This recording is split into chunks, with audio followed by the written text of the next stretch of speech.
2014 will go down as the warmest year around the globe in recorded history. 2015 was the hottest year since climate records began. Figures show this July was the single hottest month in recorded history. Australia sweltered through its hottest spring on record. The phenomenon was a short-term trigger to a long-term global warming caused by human activity. Climate change is now affecting every country on every continent. It's the rate that's of great concern. And what do you put that rate down to, Bill?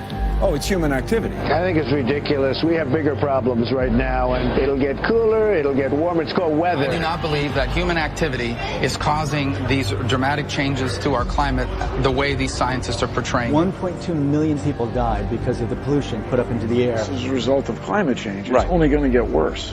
This is a big problem, and it's not going to go away. The debate is over.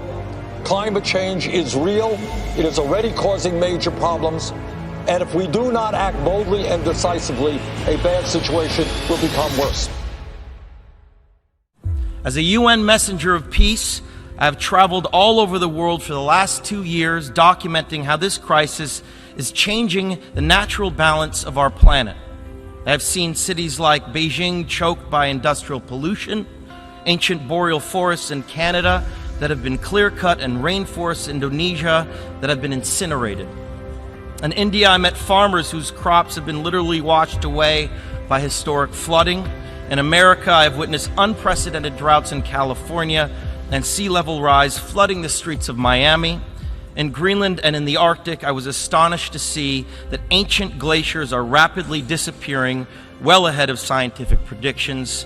All that I have seen and learned on my journey has absolutely terrified me. There is no doubt in the world scientific community that this is a direct result of human activity and that the effects of climate change will become astronomically worse in the future. Our planet cannot be saved unless we leave fossil fuels in the ground where they belong. Now think about the shame that each of us will carry when our children and grandchildren look back and realize that we had the means of stopping this devastation, but simply lacked the political will to do so. Yes, we have achieved the Paris Agreement.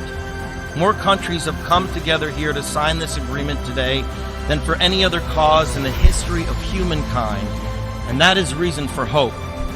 But unfortunately, the evidence shows us that it will not be enough. A massive change is required right now, one that leads to a new collective consciousness, a new collective evolution of the human race, inspired and enabled by a sense of urgency from all of you. We can congratulate each other today, but it will mean absolutely nothing if you return to your countries and fail to push beyond the promises of this historic agreement. Now is the time for bold, unprecedented action. It is time to declare no more talk, no more excuses, no more 10-year studies, no more allowing the fossil fuel companies to manipulate and dictate the science and policies that affect our future. The world is now watching. You will either be lauded by future generations or vilified by them. You are the last best hope of Earth. We ask you to protect it, or we and all living things we cherish are history.